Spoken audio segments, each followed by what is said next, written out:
Hi everyone. Today we're going to be talking about introductions. So we can write effective introductory paragraphs for our essays, including a strong hook. You know what this means already. We keep talking about step by step. Are you with us? Are you all caught up? If you are not caught up, you need to email us, reach out to us, spend this weekend to really complete all of those assignments, because as we're going forward, you're going to be relying a lot on the assignments that you have completed before. So you need to complete all of the assignments. Use this weekend, catch yourself up. If you need any help, reach out to us, email us, send us private messages in the chat. Some of you have already started doing that, and we can see such great progress. So when we're talking about introductions and conclusions, we need to think about a veggie burger like we did before, right?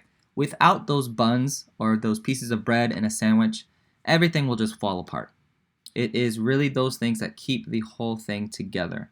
There's another way that we can think about this. If we see this image here, an image that looks very familiar to any middle school classroom at the end of the year, bookcases get kind of crazy. So if I needed to find some information here, I would not have a very easy or fun time.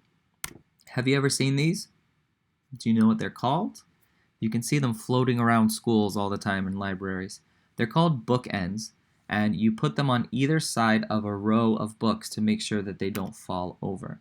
I like to visualize my introduction and conclusion like these. Look how beautifully they hold up everything together. So you can imagine that these books are your body paragraphs, and without these bookends, it would just fall over, right?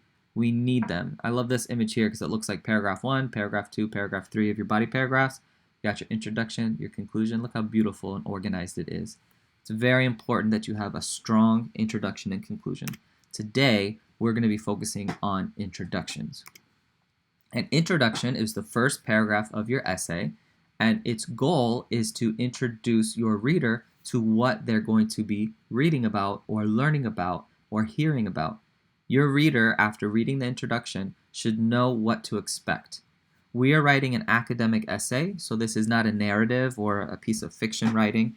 This is an analysis of poems that we've read, so nothing should be mysterious. Everything should be informative and just said point blank. We shouldn't have to search for information. It should be obvious. So an effective introduction will do 3 things. It will grab the reader's attention. You have to think, your teachers are marking, up to 75 essays, Mr. Millett and I. How are you going to write your essay in a way that's going to stand out from the rest? You can even think about when we're doing state exams. So many state exams are graded by these teachers that they just become a blur. But as soon as we get one that's really special, it really makes us awake and it makes us interested, and we read closer. So you have to figure out ways to grab the reader's attention.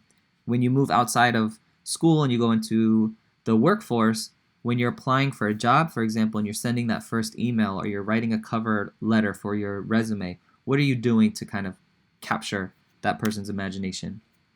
Next, you have to communicate your topic. After you grab the attention, you have to tell the reader what we're going to be talking about. We'll go into that further, actually. And then state your thesis. We've worked a lot on our thesis. You have strong theses to put in. First, grab your reader's attention. We call this a hook. We call it a hook because it kind of visualizes a fish going after this tasty bait, although this fish right here is going after an empty hook for some reason. Poor fish. All right. What you can do, there's some options down here. You can state an interesting fact about your topic, maybe something that we didn't realize was true. You could ask a rhetorical question. Rhetorical questions are those questions that you don't really want an answer to. You're asking them so that the person who reads the question starts imagining and thinking about something. I'm not a big fan of rhetorical questions for your essay. I find them a little hokey. Have you ever heard of juxtaposition? Let me tell you. Have you ever heard of Shel Silverstein? I don't think they're very strong. It's possible that you get a really good rhetorical question. That's fine. What I'm asking is that if you want to use a rhetorical question, when you're doing your outline, come up with a second hook option so that we can talk about both and pick which one is the best. I think you're very comfortable doing these rhetorical questions. I find it all the time in middle school. Everybody wants to start their essay with a question. Something else you can do is reveal a common misconception. A lot of clickbait articles do this when they say like 5 things you didn't know about bananas. These are things that capture our attention. If what you're writing about takes place in a certain time period or a certain location, you can kind of talk about the scene or set the scene of your analysis before you begin. You can use descriptive words to create a picture in your reader's mind. I did that for one of my examples that I'm going to give you today. You can begin with powerful, striking, or a memorable quote. Remember, we're not experts, but there are tons of experts out there. If you quote an expert who is going to back up the things that you are presenting in your essay, it'll only make things stronger. You can introduce a short story that connects to your topic. You can use figurative language. That's a perfect way to grab someone's attention, maybe with a metaphor or a simile. Secondly, you have to communicate your topic, right? You have to give your reader the background information they need so that they can actually form an opinion about what you're saying. Imagine yourselves as that tour guide. Do not assume I know how to get to the monument. You have to guide me through the streets to get there. You have to kind of paint the picture of why what we're doing is important. So don't assume just because Mr. Millett and I are the ones grading your essays that we know everything, right? Mr. Millett gave an example of maybe writing the essay like you're writing to a younger sibling to explain to them something. Or imagine you're the teacher and you're giving information to people. You can't just assume they know everything, right? So that part of the introduction is a time to kind of set the scene of what's going on in your essay. And finally, you're going to state your thesis. That's the last sentence of your introductory paragraph. It should be very easy to find and very clear that this is your thesis. And remember, with your thesis, you have the 3 reasons that coincide with your 3 body paragraphs. When you're planning your introduction, you should work backwards. Don't start with the hook. You should start with your answer to the prompt, which is your thesis. Then think about what the reader would need to know beforehand, before reading your thesis, to kind of understand it better. And then you can think about certain ways to attract attention. And something interesting is that writers don't have to start with their introductions when they're planning or doing rough drafts of their writing. I actually don't do it either. I start with my body paragraph. I do my body paragraph 1, 2, 3, and then I do my conclusion. Then I go back to my introduction. But there's also times where in academic writing, like the one we're doing, I have my thesis statement and I have my hook. I'm thinking about things. So I just put something on paper and it's a rough draft. We will go back to it. We will go back to everything that we're doing to make better, right? But you have to work with something. So we put something down. So today we're going to try the version where we do an introductory paragraph, and then after we do the rest of the paragraphs, we'll go back to the introduction again and revamp it a little bit so that it's perfect. Let's look at some examples. We're going to start simple. I'm going to give you 3 examples. One is kind of elementary, one's middle school, and one's high school. I just wanted to give you a high school. I have some folks here who are really understanding things. I want to give them information on a deeper level. So let's pretend we had this prompt: which animal would make the best pet? So I'm going to start with my thesis. Because of its sense of loyalty, its ability to protect you, and its great companionship, a dog is the perfect pet. So there's my answer to the prompt. Now I have to kind of guide the reader into this mind frame of thinking about dogs. So I can say, you know, to dogs, their owners are heroes. To good owners, their dogs are lifelong friends. When considering what pet you should have, certain traits are more important than all others. So I'm kind of setting you up for my thesis, which is that sense of loyalty, the ability to protect you, and the companionship that a dog gives makes it the perfect pet. And I'm going to start my hook with a quote.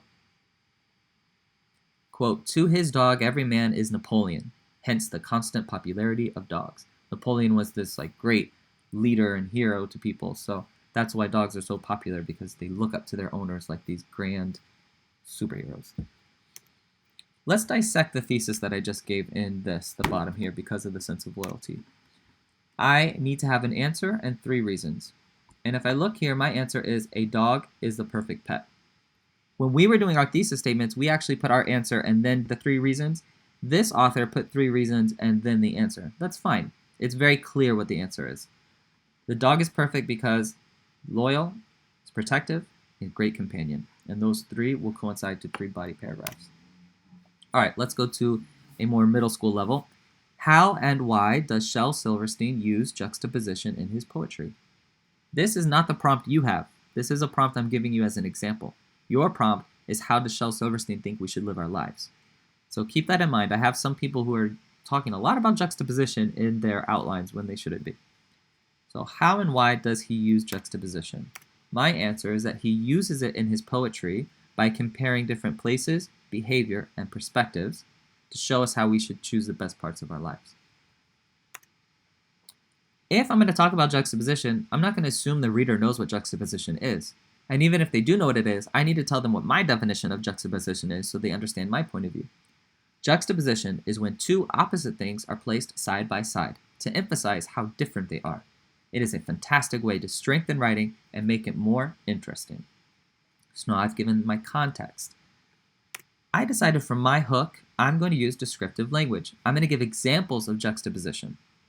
Old, wrinkled hands holding the smooth, small hands of a baby.